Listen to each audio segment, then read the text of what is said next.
그래서 우리가 예수님 시대도 마찬가지예요. 예수님 시대도 우리가 마태복음 16장에 보면은 이 주님께서 바리새인과 사두개인의 누룩을 주의하라, 조심하라 이런 말씀이 있죠. 그러면 이제 여기서 이 바리새인들은 어떤 사람들이에요?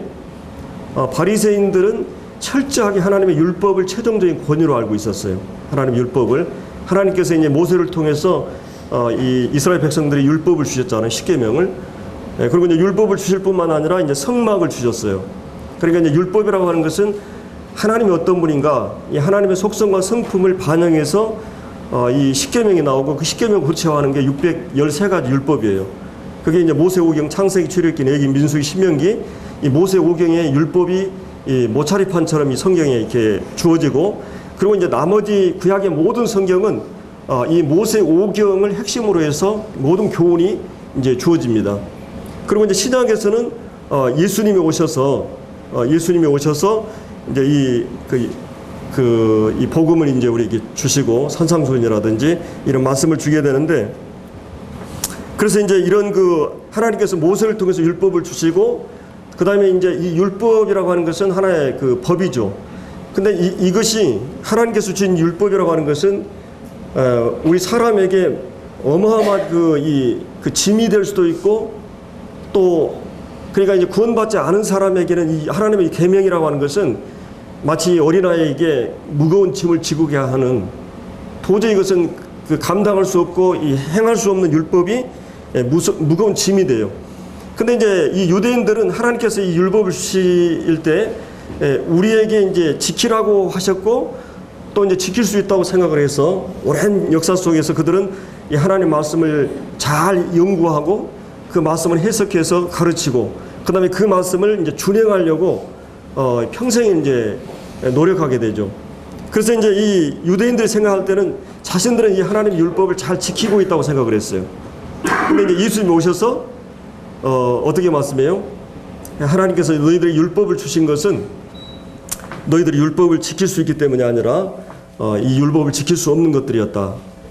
그리고 이제 너희들이 정말 하나님 앞에서 얼마나 이 율법을 지킬 수 없는 위치에 있는가를 일깨워주고, 마치 이 율법이라는 완전한 기준과 표준, 이 거울을 통해서 인간의 인간됨을, 인간이 이 심각한 질병, 죄의 병을 걸리고 있었는데 이것을 알 수 있는 것은 바로 이 율법이라고 하는 기준이었다. 마치 엑스라이 사진처럼, MRI처럼. 그러나 그 기계 자체는 우리를 치료할 수 없죠, 율법은. 그래서 우리의 실체를 율법은 잘 드러내주고, 우리가 정말 죄인이구나, 하나님의 진노 아래 있구나, 또 지옥 갈 수밖에 없는 아주 무서운 치명적인 병에 걸려 있구나, 이거를 깨닫는 사람만이 이 복음이 될 수가 있어요. 이 성막에 나오는 그 양이 왜 죽어야 되는가? 자신은 죄가 없는데 그 수없이 많은 양들이 이 해막 속에서 피를 흘려가는 것은 바로 앞으로 오실 예수님을, 앞으로 오실 메시아를 우리에게 상징적으로 보여주고 있는 것입니다. 자, 그런데 이제 이 율법이라고 하는 것은 거듭난 성도들에게는, 그래서 이제 이 하나님의 성령을 통해서 이 은혜의 복음을 통해서 거듭나게 되면, 이 거듭나서 하나님의 자녀가 되는, 하나님의 생명을 갖고 있는 사람들에게는 이제 이 율법이라고 하는 것은 그 무거운 짐이 아니에요. 이걸 이제 이 아버지의 말씀이고, 또 이거는 이제 성령 안에서 이런 생명을 갖고 있는 사람들은 이 율법을 지킬 수 있는 위치에 된 거죠. 그래서 하나님의 영을 쫓아 행할 때 율법을 이제 지키게 되고, 또 이 사랑을 통해서 사랑은 율법의 완성이라 그랬죠. 결국 문제는 우리가 하나님을 사랑할 수 있는 그런 생명을 갖고 있지 못한 거예요. 근데 우리가 생명을 얻게 될 때 우리는 이제 하나님의 사랑이 반응하게 됩니다. 하나님의 사랑을 깨닫게 되고, 그 사랑을 입고 용서를 입고 하나님의 은혜를 아는 사람들이 이제 그 하나님 앞에서 사랑하게 되고 경외하게 되고 하나님 앞에 이 사랑을 반응할 수 있는 위치가 된 거예요. 그래서 이 거듭난 성도들에게는 이제 이거는 그 하나님의 자녀로 태어나야만이 율법을 지킬 수 있는 위치가 되는 거예요. 그러니까 이제 율법이라고 하는 것은 이제 그런 의미를 갖고 있는데, 지금 이 골로새 교회는 율법이 구원의 조건으로서, 율법을 지켜가지고 구원받을 수 있다고 하는, 오늘 모든 종교나 도덕에서 얘기하는 그런 위치가 되면 이건 불가능한 것이죠. 가장 무서운 하나의 짐이 되는 거죠, 율법이라는 것은. 그리고 이제 거듭난 성도들이 구원받아가지고 성령을 쫓아서 하나님의 은혜의 힘으로 이게 주님을 성령하는 게 아니라 단순히 내 어떤 의지나 또 어떤 내 율법적인 어떤 내 실력으로 또 하나님 말씀을 지키려고 하면 또 어려움이 됩니다. 이제 그런 많은 율법주의가 이 골로새 교회 안에 이제 들어왔기 때문에 사도 바울은 그거를 이제 아주 우리가 이제 쭉 살펴보았습니다만은 율법주의에 대해서 이 골로새에서 다루고 있어요. 율법주의 여러 형태가 있어요. 예, 반율법주의도 있고 또 율법이 구원의 행위의 조건이 될 수도 있고 거듭난 성도들이 하나님의 은혜와 사랑을 배제하고 또 하나님을 섬기려고 하는 그런 성도들은 어떤 형태로 나타나냐면 자기가 이렇게 신앙생활을 하고 있기 때문에 다른 성도들을 판단하고 정지하고 자랑하고 우월감에 빠져요. 정말 하나님의 은혜를 알고 성령의 힘으로 주님을 섬겨나가는 성도들은 그렇지 않거든요. 정말 성도를 포용하고 기다리고 용서하고 받고 이것이 이제 하나님의 은혜를 아는 사람들의 특징이에요. 그러니까 우리가 지금 율법적인 신앙 속에 이제 빠져들어가고 있는 것은 내가 뭔가 다른 성도들에 대해서 참 이렇게 어떤 정죄하고 판단하고 이제 내 자신의 우월감과 자랑과 자기는 잘하고 있다고 하는 생각하는 이런 것들이 이제 율법주의 신앙의 형태를 보여주고 있다고 하는 것이에요. 그러면 이제 16절에서 쭉 그런 부분을 이제 뭐 여러 가지 구약의 절기를 통해서 얘기했었는데 거기 이제 17절부터 마지막 절까지는 이제 그 신비주의적인 표적주의나 신비주의, 금욕주의 이런 부분들에 대해서 이런 것들이 이제 율법주의와 이제 접목이 되어 있는데 이런 부분을 쭉 살펴보았습니다. 그래서 우리가 이제 전전주에 이제 그 방언과 관련해서 이제 1시간 같이 살펴보았는데 오늘 또 계속해서 이 표적주의 신앙에 대해서 또 오늘날 그러니까 이제 여러분들이 이제 이 본문을 다루게 될 때 현대 하나님 믿는다고 하는 기독교 이제 천주교와 이 기독교를 망라해서 기독교가 어떤 부류에 다 유행에 들어가게 돼 있어요. 만약에 우리도 이제 이런 것들을 분별하고 판단하는 과정에서 우리도 이런 위험에 빠질 수 있겠구나 하는 생각을 갖게 돼야 되겠죠. 그래서 이제 대부분의 이런 것에 빠는 것은 뭐냐면 이 바리새주의들은 율법주의자들이죠. 전형적인. 그러면서 이제 그들은 하나님의 율법을 잘 지키고 있다고 생각을 했고 또 한 가지는 뭐냐면 유대인들은 표적을 구했어요. 그래서 예수님 마태복음 16장에 보면 유대인들이 그 예수님께 표적을 구하거든요. 그래서 이제 표적을 구하는 건 뭘 표적이냐면 예수님 당신이 정말 하나님의 아들이고 우리 민족을 구원할 그런 메시아라고 하는 확실한 어떤 그런 증거를 보여주시오. 이 표적이란 말은 사인이란 말이잖아요. 사인. 그러니까 이제 예를 들어서 우리가 야구나 이런 거 할 때 이제 사인하잖아요. 사인. 그러니까 당신이 하나님으로부터 보냄받은 분명한 어떤 사인, 그 표시, 그런 표적을 한번 보여주시오. 근데 이제 구약에 계속 이스라엘 백성들에게 메시아에 대한 사인을 예언을 했어요. 그 메시아가 오면은 소경들이 눈을 뜨고 절룩바리가 걷게 되고 중풍병이가 죽은 사람이 살아나고 이 하나님만이 할 수 있는 일들을 모든 질병을 치료하고 그렇게 그런 표적과 능력을 보여준다고 그랬거든요. 자, 그러면 예수님이 이 땅에 오셔가지고 지금 마태복음 16장까지의 과정에서 예수님이 표적을 보여줬을까요? 안 보여줬을까요? 많이 보여줬어요. 넘치도록 보여줬어요. 근데 문제는 뭐냐면 그들의 중심에 예수님을 믿으려고 하는 의지가 아니라 믿지 않고 있었고 믿지 않으려는 의도에서 예수님 표적을 구하는 것이요. 이미 표적은 많은 죽은 사람을 살리고 막 병자들을 고치고 바다를 잔잔케 하고 물로 포도주를 만든다든지 오병이의 기적을 행한다든지 이거는 메시아로서의 표적을 그래서 이 유대인들 자체가 그렇게 얘기하잖아요. 만약 메시아가 와도 이보다 더 많은 표적을 행할 수 없을 것이다. 그리고 이렇게 얘기한 선지자는 지금까지 못 봤다. 이런 고백들을 그들이 하고 있잖아요. 이미 표적을 넘치도록 그들에게 부어주셨는데도 무서운 것은 그들이 율법이라고 하는 그것에 얽매여가지고 자기들은 율법을 잘 지키고 있다고 생각하는 그 교만이 예수님 자신을 판단하고 자기들의 어떤 그런 그 종교적인 프라이드가 자존심이 예수님까지 판단해버리는 그리고 예수님을 실제로 거절해버리는 결국은 이제 예수님을 십자가에 못 박히게 하는 이런 데까지 나가버리는 거죠. 그래서 이 종교라고 하는 것이 그렇게 무서운 거예요. 내가 가지고 있는 어떤 신앙적인 어떤 그 규범이나 율법이나 내가 가르침 받고 있는 이 도덕이나 이런 거를 계속 하나의 전통을 가지고 그걸 계속 쌓아왔던 이 바리새인들 그 사람들이 이제 이 예수님 오셨을 때는 예수님을 판단해버리는 위치에 가게 된 거예요.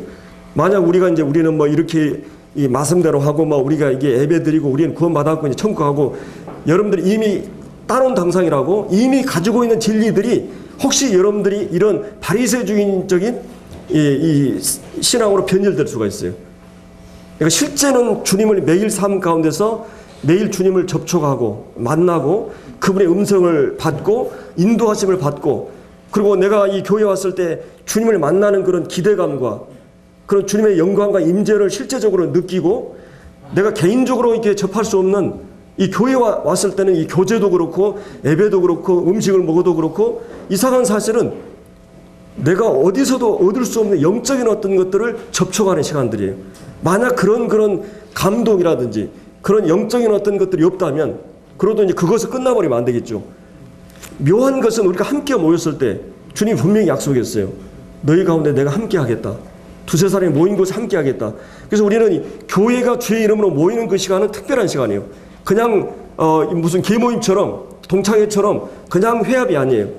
이 하나님 말씀이 있고 하나님의 실제적인 영의 임재가 있고, 그 영이 우리의 필요에 따라서 말씀하시기도 하고, 교제 속에 성령의 교통하심이 있고, 말씀 가운데 성령의 나타남이 있고, 예배 가운데 신령과 진정으로 예배하는 그런 영적인 성격의 모임이기 때문에 뭔가 우리가 논리로 설명할 수 없지만 이 가운데 왔을 때 그런 내 영혼의 갈망이 채워지는 이런 걸 우리가 경험한 것이 바로 이 모임이에요. 그렇다고 내가 이 교회에 나왔기 때문에 여기 구원 복음 전하고 교회 질대로 하고 나는 예배를 들고 다 하기 때문에 그러면 나는 신앙이 제대로 돼 있느냐? 전혀 그러지 않을 수도 있어요. 전혀 내 마음이나 신앙의 상태가 엉뚱한 데 있어. 아니, 가라지가 있을 수도 있어요. 정말 생명이 없을 수도 있어요. 종교적인 행위로 내가 주님을 섬길 수 있어요. 그렇기 때문에 이 부분에 있어서는 바리새인들이 받는 우위에 우리가, 주님이 그러면 바리새인들의 그 누룩을 주의하라 했을 때 바리새인들에게 그 주님이 하신 말씀일까요? 그렇지 않아요. 자기를 따르는 제자들에게, 너희들은 절대 이러면 안 된다, 이걸 경고하기 위해서 주고 있는 말이에요. 그리고 이제 사두개인들은 어떤 사람이나 오늘 본문에 나오는 이성주의자들이 대표적인 사람들이에요. 사실 하나님께서 우리에게 최고의 선물이 뭡니까? 하나님께서 우리 인간에게 이 이성을 주신 거예요. 이성은 하나님께서 이 동물과 인간이 다른 이런 지성과 생각하는 능력, 인간은 갈대다, 그러나 생각하는 갈대다라고 그랬어요. 이 세상에 가장 가냘프고 약한 것 같지만 동물들은 다 공격하고 방어할 수 있는 능력이 있지만 사람에게는 또 연약해요. 근데 사람이 하나님 지성을 주셨어요. 이성을 주셨어요. 이성은 놀라운 능력을 하나님 주셨어요. 그리고 이거를 글이나 언어로 표현할 수 있는 최고의 은사가 언어예요. 그래서 하나님께서 우리의 영혼에, 마음에 있는 모든 생각과 사상을, 이 감정을, 사랑을 이 언어를 통해서 우리가 이 글을 통해서 표현할 수 있는 이런 능력을 하나님 주셨어요. 그런데 이 이성이 하나님의 영의 통제를 벗어났을 때 가장 위험할 수가 있어요. 그래서 역사적으로 이성주의가 이 칸트에 와서 이 손을 들게 되는데, 인간의 모든 권위를 이성이 두었어요. 인간의 학문을 통해서 또 진화론 이런 여러 가지 이론을 통해서 인간이 잘 교육을 하고 정치적으로 좋은 체제를, 공산주의나 민주주의나 사회적인 체제를 만들고 이런 환경을 만들고 이런 의식적인 교육이 잘 되면 인간은 이 땅에 유토피아를 건설할 수 있다. 인간은 계속 진보하고 있다. 발전하고 있다. 그리고 인간은 계속 문화 문명이 발전하니까, 그러나 이성의 최고의 업적은 이성이 한계가 있는 것을 깨달은 것이에요. 이성이 하나님의 영의 통제를 받지 않으면, 이 말씀의 계시의 통제를 받지 않으면 이성처럼 무서운 날뛰는 게 없어요. 사실은 이성주의는 인본주의의 바탕이 있어요.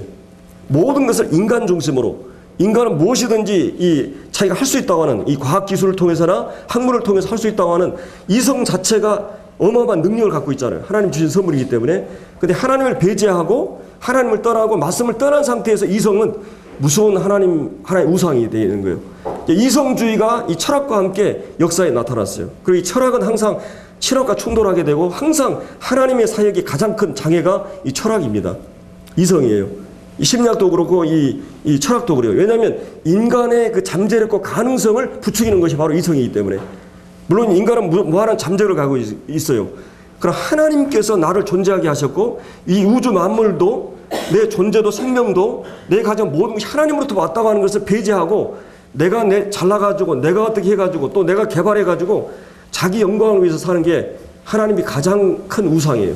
하나님이 진노를 받아야, 인간이 죄를 범하면서부터 이성주의가 돼버린 거죠. 그렇기 때문에 이제 이 사두개인들은 바로 이성주의의 전형적인 사람들이에요. 그러니까 이 율법주의들은 표적이나 신비나 초월, 하나님의 이 권능을 다 인정했어요. 그러니까 하나님의 말씀인 계신 율법을 인정하고 하나님의 존재를 인정하고 그리고 하나님으로부터 오는 능력을 인정하고 초월을 인정하고 하나님의 부활과 천사와 내세와 이 기적을 인정하는 거예요. 하나님의 존재를 인정하니까. 근데 이 사두개인들은 그때 당시 때 대부분의 제사장들이 그렇게 변질했는데 이 사두개인들은 자기들이 이성으로 납득한 것만 소화하고 받아들였어요. 이게 이성주의의 특징이에요.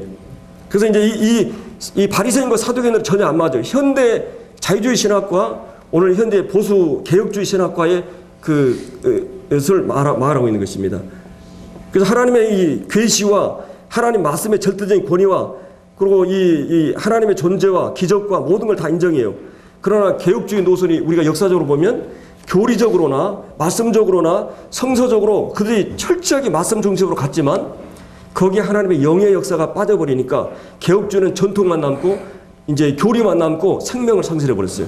이게 이제 이 전통 지금 개혁주의 노선의 이 한계예요. 이 바리새인도 마찬가지잖아요. 근데 이제 이 사두개인들은 이제 이 모든 기적이라든지 표적이라든지 내세나 영, 천사 이런 것들 다 인간의 이성으로만 소화할 수 있는 걸 다 받아들였어요. 근데 사실은 여러분들이 성경을 보면 이 일본의 내총감상이라고 이 동경대학 총장이었던 그분이 이제 미국에 가서 구원받고 이 어마어마한 그 기독교 영향을 미치죠.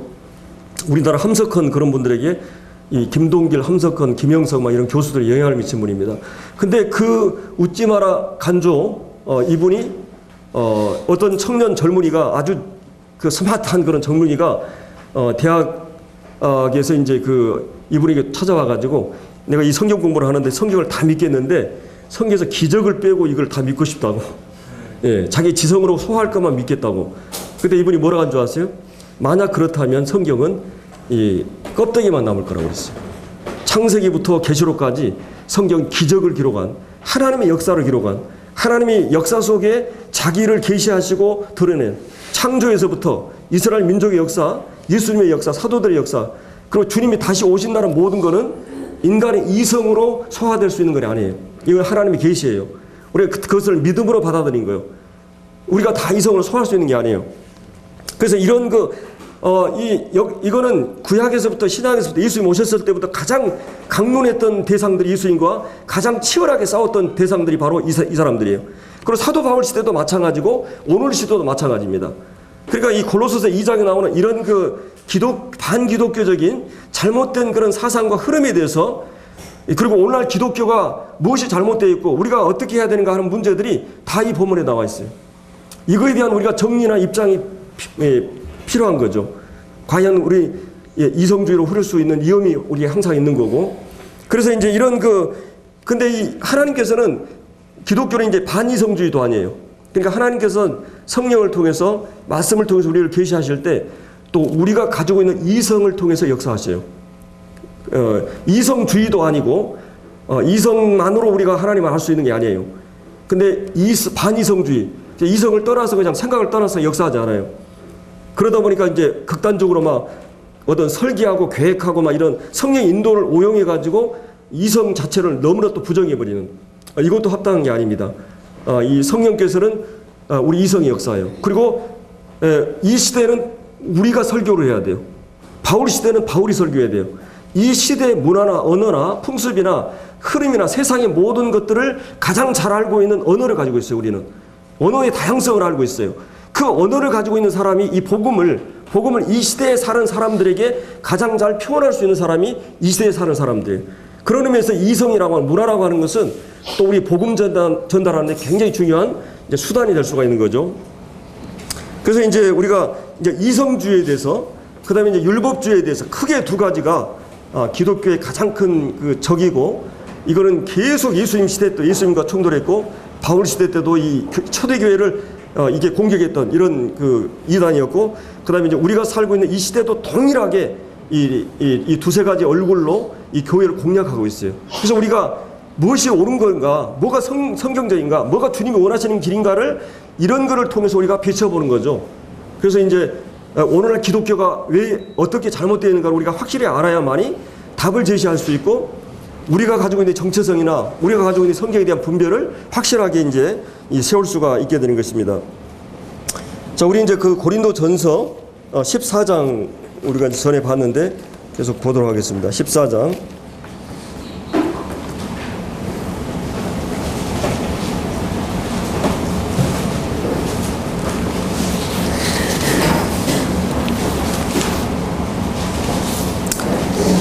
이제 14장 전체에서 그 사도 바울이 여러 가지 은사 중에서 대표적인 그 두 가지 은사를 뽑아가지고 그걸 이제 비교시키고 하는 걸 볼 수 있죠. 무슨 은사입니까? 하나는 예언의 은사, 예언의 은사. 또 하나는 방언의 은사. 방언은 뭔가 이제 표적과 관련된 은사고, 이 예언은 말씀과 관련된 은사입니다. 그래서 우리가 사도 바울이 이 여러 가지 은사 가운데 두 가지 은사를 뽑아가지고 이제 대조시키는. 그래서 오늘날 기독교 안에 이제 표적과 기사, 기적, 이런 것들 이제 입과 인쇄물, 매스미디어를 통해서 엄청나게 전파되고 있는 시대에 우리가 살고 있습니다. 뭐 예수님을 환상 중에 만났다든지, 또 천국을 우리가 이제 가봤다든지, 또 질병을 특별하게 치유했다든지. 여러분들이 아마 이 앞에 나와가지고 내가 눈을 보지 못했는데 눈을 뜨게 됐습니다, 이런 간증하면 야 쇼킹해가지고 막 이런 간증들을 굉장히 좋아할 겁니다. 그래서 사실은 예수님 뭐라 그랬어요? 막 예수님 이름으로 귀신을 쫓아내고 막 병자로 고치고 이런 제자들이 막 와가지고 막 주님께 와가지고 주님 막 귀신이 나가고 막 표적이 일어나고 이런 얘기를 했잖아요. 근데 주님 뭐라 그랬어요? 누가복음 10장에 보면 너희 이름이 생명책에 기록된 것으로 기뻐하라 그랬어요. 하나님과 관계가 회복되기 전까지는 영적으로 이제 갑자기 성령의 역사를 체험하게 되면서부터, 그러나 실제로 성령이 그렇게 역사하십니다. 여러분, 성령이 우리 안에 이 주님에 대해서 알게 되고 말씀을 계시를 받게 되고 이제 이런 거 되면, 성령이 역사하게 되면 진짜 이 마음으로부터 감사와 찬양과 시와 막 이런 게 일어나고, 막 새로운 헌신과 전도에 대한 막 갈망이 일어나고, 이런 그 좌절과 이런 믿음에 대한 회복이 일어나고, 이런 것은 또 실제 일어나요. 실제 일어나요. 근데 오순절주의자나 은사주의들이 얘기하는 그런 특별한 체험을 근거로 해서 이런 게 보편적으로 일어나냐는 문제는 또 이제 다른 거라고 하는 생각을 우리가 이제 해봐야 됩니다. 그래서 이제 이 은사주의자들은 가장 큰 문제는 이제 하나님의 이 계시가 오늘날 성경이 계속 기록되고 있는가, 그러니까 하나님의 계시가 계속되고 있느냐 하는 문제예요. 근데 오순절주의자나 은사주의자들은 그 직동 계시라 그래가지고 하나님께 직접 지금도 계시한다고 믿고 있는 부류들이에요. 여러분들이 이 성령 운동하는 사람들은 여러분들이 이제 그런 이 객관적인 자료들을 많이 볼 수 없기 때문에 그러지만, 저는 이런 성령 운동가들이 쓴 그 학자들이나 또 목회자들이 한 말이나 책이나 이런 것들을 많이 이제 자료들을 이제 참고해 봤어요. 근데 그 사람들이 얘기하는 그거예요. 하나님 지금도 계시가 계속되고 있다는. 그러나 여러분들이 성경 66권이 이 전경이 완전하게 계시가 충족됐고 완전하게 이루어졌어요. 그 이상 하나님 계시는 주어지지 않아요. 이미 계시라고 하는 것은 하나님께서 다 주어졌어요. 다만 이제 이 진리의 말씀을 분명하게 이제 깨닫고 밝히는 일을 성령이 하셔요. 이게 조명이라고 그러죠. 그러나 계시가 계속된다는 것은 성경적으로 잘못된 것입니다. 근데 이제 성령 운동가들은 이제 그런 주장을 하게 됩니다. 하나님의 영감을 통해서, 또 하나님의 계시를 통해서 1500년 동안 이 40여 명의 저자에 의해서 하나님 계시가 이미 완성됐어요. 그리고 이제 그 이상의 계시가 필요하잖아요. 하나님이 우리를 구속하시고 우리가 성화되고 주님 안에서 필요한 모든 계시는 다 주어졌어요. 이 성경에. 그래서 이런 그 종결된 이 계시를 그들은 인정하지 않는다고 하는 것이죠. 특별히 이 정경이 채택될 때 이 사도의 직접적인 영향을 받거나, 그 다음에 이제 그 사도의 가르침에 근거하고 있습니다.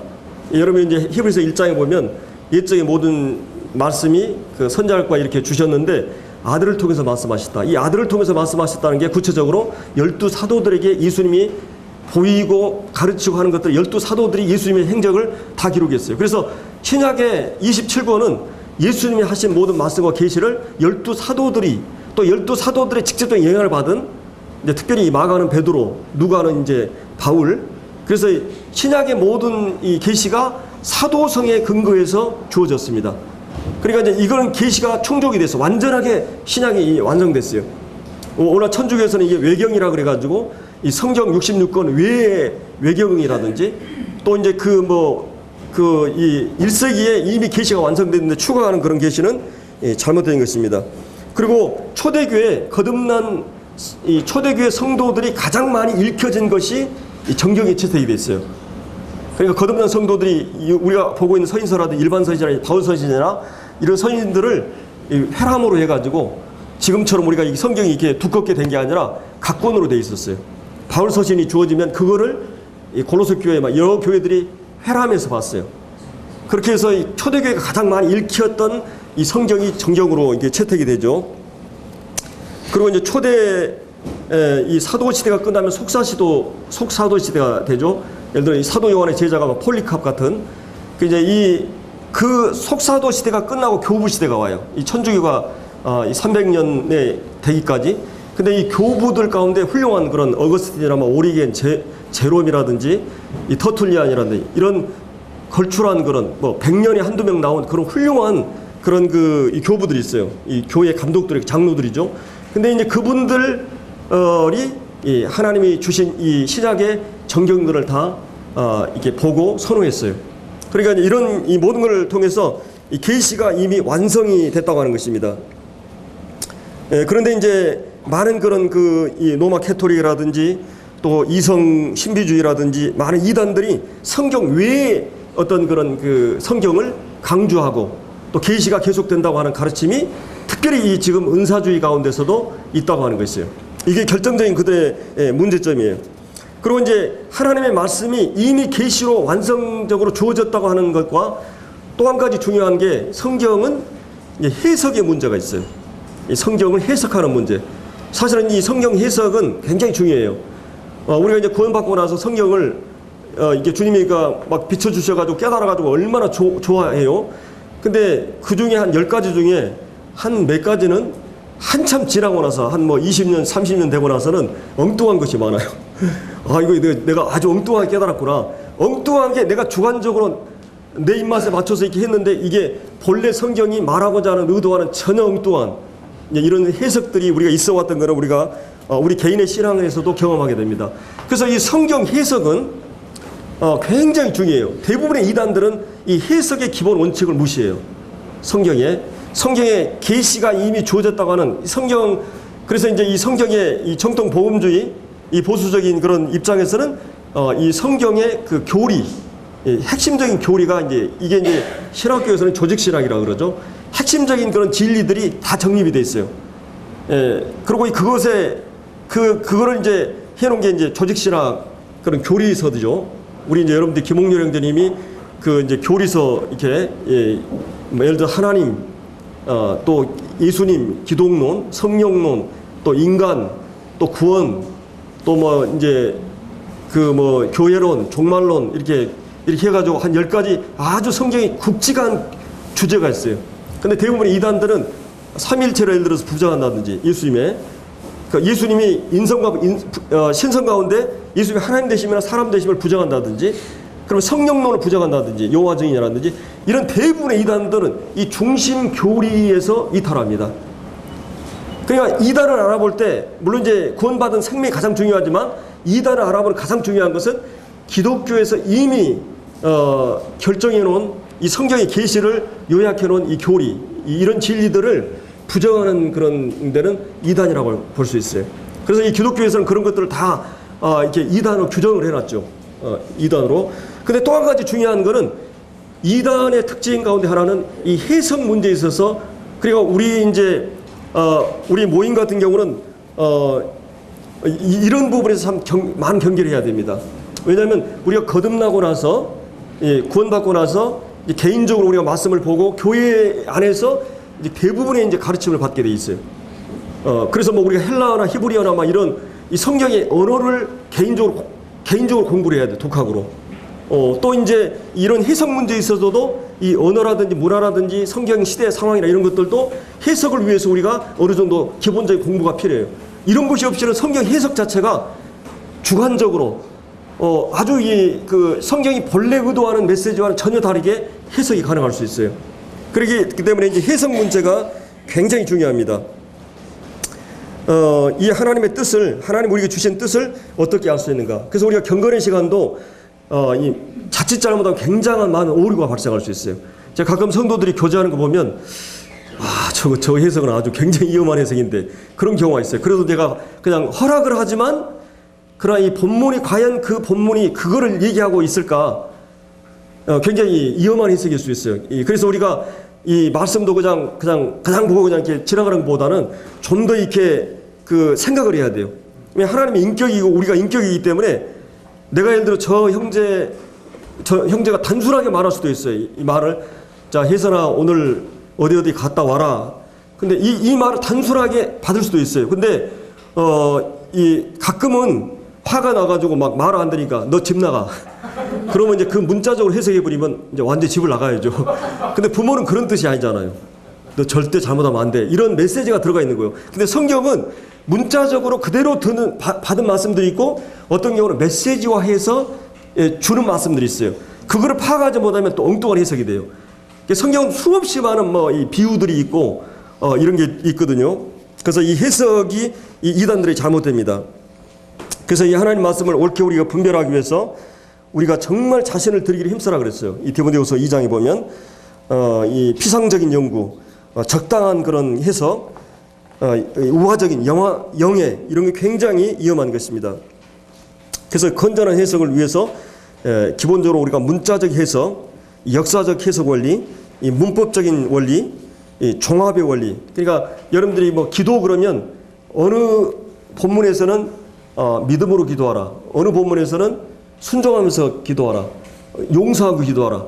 그 다음에 이제 하나님 뜻대로 기도하라. 정욕하지 말고 죄를 그러면 기도라는 본문이 한 본문 가지고 이게 완벽하게 기도에 대해서 가르치는 게 아니죠. 이 10가지 본문을 가져야만이 기도에 대한 종합적인 이 가르침이 나오는 것이에요. 그렇다면은 예를 들어 하나님에 대해서도 성경은 하나님이 첫째 하나님은 사랑의 하나님, 거룩의 하나님 이렇게 창세기 그렇게 나옵니까? 그렇게 하나님은 막 창조 가운데 하나님이 창조의 하나님, 능력의 하나님, 이 구속을 통해서 하나님 사랑의 하나님. 그러니까 이 논리적으로 이게 쓴 게 아니라 그냥 스토리 속에서 하나님이 어떤 분인 걸 다 계시하셔요. 그렇기 때문에 이런 것들을 종합해서 이 정리하는 게 이 교사들이 하는 일이죠. 특별히 교회 안에는. 그래서 이 종합의 원리가 굉장히 중요합니다. 여러분이 구원도 그냥 여러분이 처음에 구원받았을 때 그 구원만 성경 얘기해요? 구원이라는 단어가 여러분이 구원받고 나서 계속 성장하는데 구원을 이루라. 또 앞으로 구원 주님 오실 때 우리가 몸이 구원되는 것. 그 다음에 여러분들이 어떤 경우에는 몸이 그냥 딱 치유됐을 때 구원받았다고 해요. 건강이 회복됐을 때. 그러니까 이런 다양한 단어들을 여러분들이 경건의 시간 갔다가 구원이라는 단어 나오니까 이건 내 처음 구원받는 그 생각으로 해버리면 성경 해석 자체가 잘못돼 버리는 거예요. 그렇기 때문에 이제 어떤 경우는 성경에 보면은 이 사자라는 단어가 나오잖아요. 사자라는 단어가 나오는데 어떤 문맥에서는 예수님을 가리켜서 그 다윗의 사자 이렇게 나오고 어떤 경우는 우는 사자. 그럼 어떻게 돼요? 이 문맥에서는 이게 예수님이고 이 문맥에서는 사탄이 되는 것이에요. 그러니까 똑같은 단어지만 문맥에 따라서 전혀 의미가 달라질 수 있어요. 그러니까 이런 것들은 이제 해석이라고 하는 게 있어요. 성경을. 그러니까 대부분 이단들은 해석의 기본 원칙을 무시하고 있다는 것이요. 그리고 자기들 교리를 세워요. 이렇게 묶어가지고 이 교리들을. 그리고 이제 이런 그 해석의 문제가 이제 심각합니다. 그래서 우리가 최종적인 권위는 이 하나님의 말씀이에요. 체험이 아니에요. 체험이 하나님 말씀의 근거에서 체험이 따라가야 돼요. 항상 이 부분에 있어서 체험의 근거에서 이 신학, 이 성경의 이 교리가 정립해야 되고 그렇지 않은 것은 모래 위에 지은 집일 것 같아요. 이 말씀의 계시에 의해서 신학을 해야만이 반석 위에 지은 집이죠. 그래서 우리의 신앙이라고 하는 것은 이 하나님의 말씀의 근거에서 개인적으로 주님을 우리가 만나지만은 또 하나님의 교회를 통해서 여러 이 말씀의 이 교사나 가르치는 자를 통해서 계속 우리가 그런 것들을 균형적으로 가야 돼요. 내 개인적으로만 이렇게 말씀 봐도 위험하고 또 이제 개인적으로 안 보고 교회적으로만 봐도 안 돼요. 항상 이 두 가지 수레바퀴가 이 두 날개가 같이 가야 돼요. 한쪽이 깨지면은 나를 수도 없고 이게 마차가 달릴 수가 없어요. 이 두 가지 균형이 항상 필요한 것입니다. 그래서 여러분들이 이제 이 성경을 여러분들이 베드로가 그 은사주의였을 것 같아요. 방언, 신유, 그 다음에 예언, 체험 이런 거를 굉장히 중요시했을 것 같아요, 안 할 것 같아요. 여러분 베드로서에 보면 이 사도 베드로가 자기가 예수님을 직접 영광의 변화상에서 만난 걸 얘기하거든요. 이 체험이죠. 근데 이것보다 더 확실한 예언이 있다고 그랬어요. 그게 뭡니까? 하나님 주신 이 계시의 말씀이에요. 이 확실한 예언을 붙들라는 것이에요. 말씀을 어떤 체험보다도, 어떤 환상이나 어떤 개인적인 그런 체험보다도 이 하나님 말씀을 붙들라고 얘기하는 걸 볼 수 있습니다. 그래서 우리가 이 계시된 말씀을 붙들지 않은 것은 기초 없는 열심이에요. 여러분이 유대인들이 열심히 있으나 지식을 쫓는 게 아니었어요. 하나님 계시를 쫓는 게 아니었죠. 그래서 이제 체험 신학과 이런 것들이 이제 위험한 거를 볼 수가 있습니다. 그리고 이제 우리가 잘 아는 이 사도 바울도 얼마나 많은 체험을 했습니까? 막 삼층천에 올라가기도 하고, 그리고 이제 사도 바울은 병자를 고치기도 하고 죽은 자를 살리기도 하고, 그런데 자기 병은 고쳤어요? 못 고쳤어요? 못 고쳤어요. 하나님께서는 어떤 목적을 위해서 표적을 주시는 거예요. 제가 예를 들어서 저기 지도를 제가 가리키면 어디를 봐야 돼요, 여러분들은? 지도를 봐야 돼요. 제 손가락을 보면 안 돼요. 근데 표적주의자는 뭐예요? 표적주의는 이거는 표적을 주신 목적은 하나님이 그들과 함께 하시고 그것이 더 중요해요. 근데 표적 자체를 선호하고 주장하고 막 체험을 얘기하는 것은 지금 진정한 표적이 가리키는 걸 보지 않고 표적 자체를 보고 있는 것 같다는 것입니다. 그래서 제가 전주에도 말씀드렸습니다만은 이제 사도 시대에는 이 독특성이 있었다고 얘기했죠. 그러니까 이제 그 하나님께서 이적을 허락하신 때가 있었어요. 모세 시대나 그 다음에 이제 모세 여호수아 엘리야 엘리사, 그 다음에 이제 예수님 시대 사도 시대 때 하나님께 직접적으로 이제 표적을 많이 이제 그들에게 허락하셨습니다.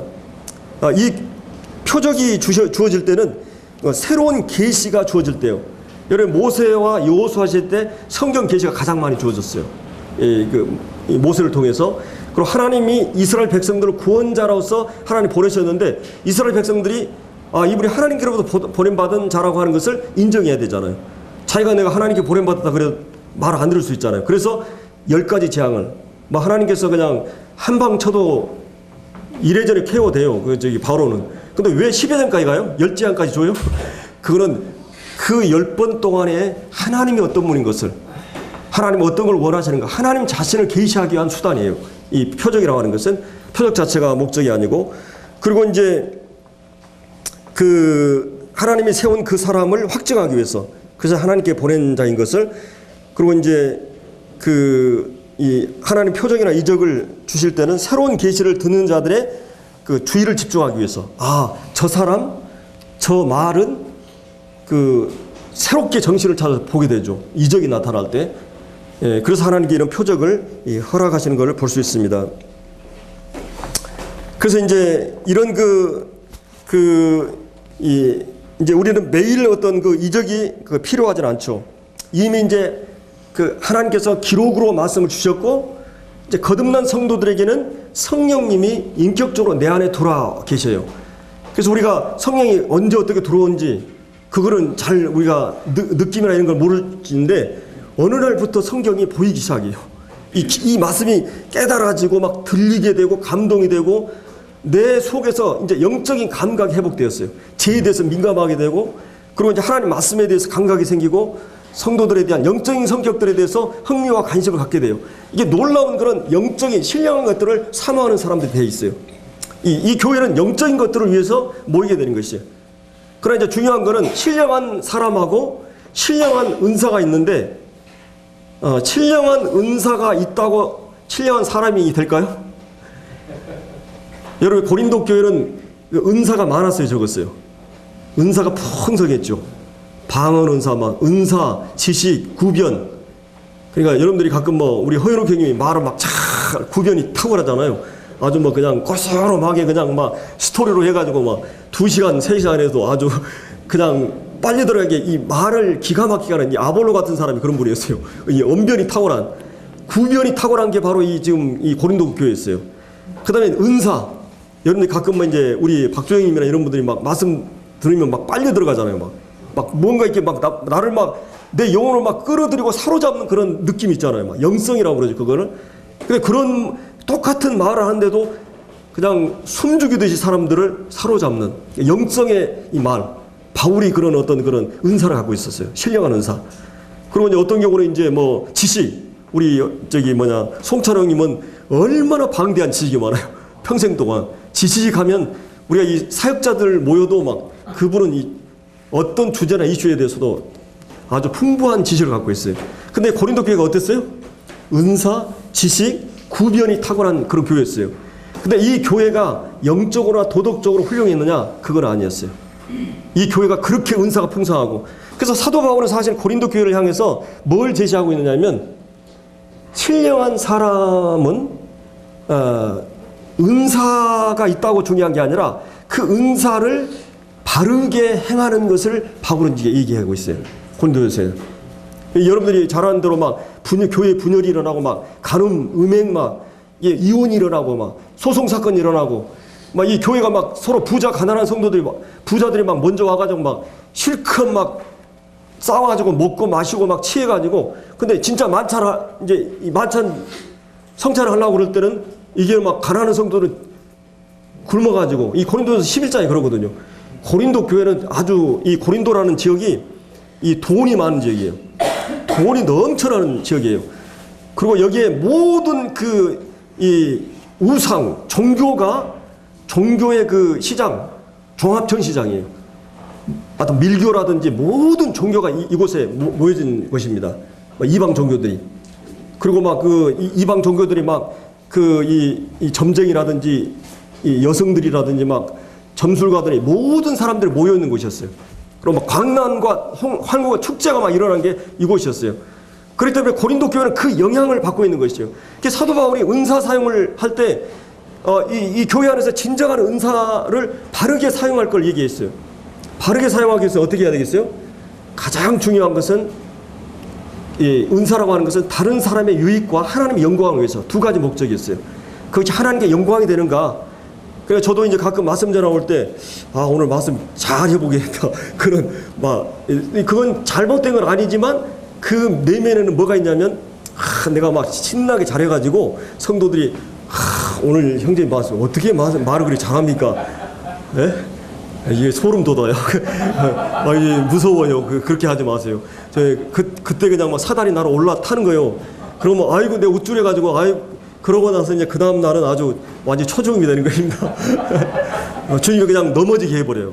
그러면 주님 앞에 내가 얼마나 연약한가 알거든요. 그러니까 이 유혹이 있어요. 전도할 때도 그렇고. 그러니까 하나님이 여러분의 재능을 주시고 은사를 주셨어요. 우리 모두는 은사가 있어요. 그 은사가 사랑을 가지고, 여러분의 이 몸 안의 지체는, 제가 아침에 일어나고 지금까지 이 모든 지체들은 이 하루 24시간 열심히 머리의 통제 아래서 수고해요. 한 목적과 한 뜻을 위해서. 우리 교회 가자 그러면 전부 다 움직여요. 막 손과 발과 다.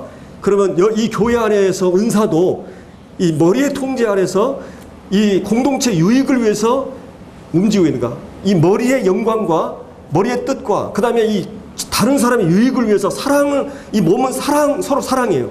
사랑이 빠져버리는 은사나 사랑이 빠져버린 재능은 하지 말라는 거예요, 바울은. 그것이 고린도 교회를 이렇게 만들었다는 거예요. 신령한 그 은사들이, 하나님 주신 그 은사들이 왜 사람을 변화시키지 않았느냐. 육신적인 사람들이에요, 다. 이 고린도 교회는. 고린도서 3장에 보면 내가 너희를 육신에 속한 사람들이라. 이렇게 풍성한 은사가 많은데 왜 이 은사가 사람들을 변화시키고 주님을 닮게 하고 이렇게 못했느냐 이거예요.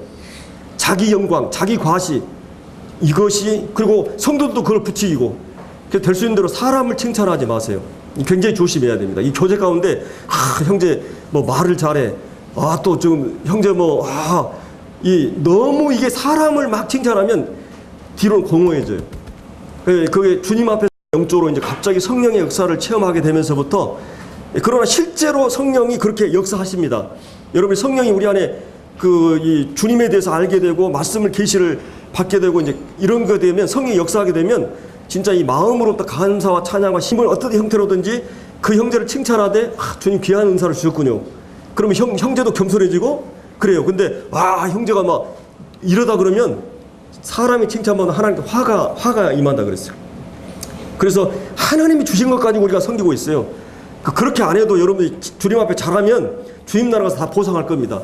그리고 여러분들이 이 땅에서 잘 주님 섬기면 인격적으로 존중을 받고 신뢰를 받고 이 땅에서 보상을 받아요.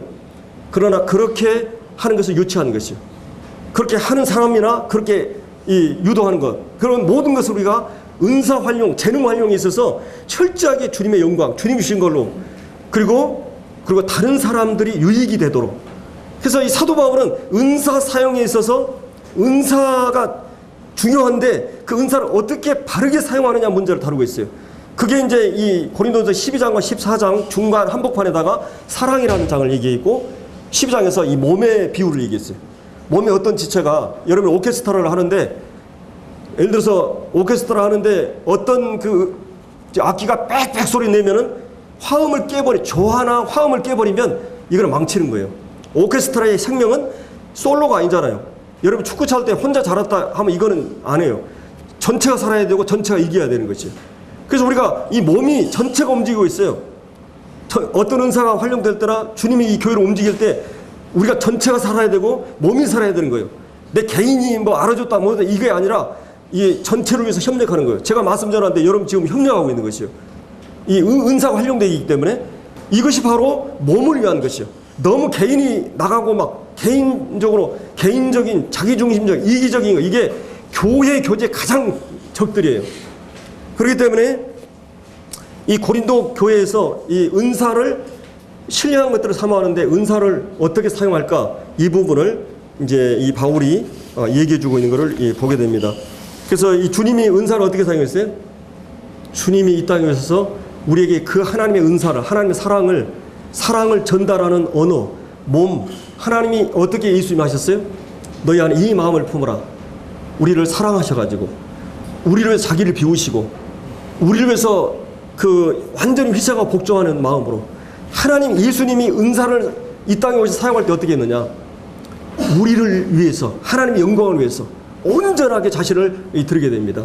그래서 여러분들이 내게 주어진 분명한 재능이 있어요. 이건 내가 태어날 때 어떤 형제는 음악을 잘하고 뭐 어떤 형제는 뭐 체육을 잘하고 이게 손기술이 좋고 막 이건 태어날 때부터 원래 잘하는 게 있어요. 그 형제는 이게 다 원래 태어날 때 잘해. 딱 보면 벌써 눈썰매가 있고 잘하잖아요. 근데 여러분 구원받고 나서 또 구원받은 형제들 중에서는 이 형제가 은사가 있어요. 벌써 우리가 앞에 나와서 딱 얘기해 보면 형제들이 성도들이 다 분별이에요. 예언을 하거나 말씀하면 마음이 감동이 되고 이 공감이 되고 이거는 딱 분별이 돼요. 은사가 있어요. 그러면 그거는 자기를 위해 쓰는 게 아니에요. 자기 과시형이나 막 자기 실력이나 자랑으로 쓰는 게 아니에요. 주님이 교회를 위해서 그 형제에게 재능과 은사를 주신 거예요. 그런 교회의 덕을 위해서 주님의 영광을 위해서 이렇게 사용하는 것이에요. 근데 다만 중요한 거는 항상 겸손한 가운데서 정말 교회와 주님의 영광을 사랑을 가지고 하라는 것이. 그렇지 않으면 이것이 고린도 교회처럼 그 사람들이 변화되는 게 아니라 이런 무질서 혼란 가운데 빠져버릴 수 있다고 하는 거예요.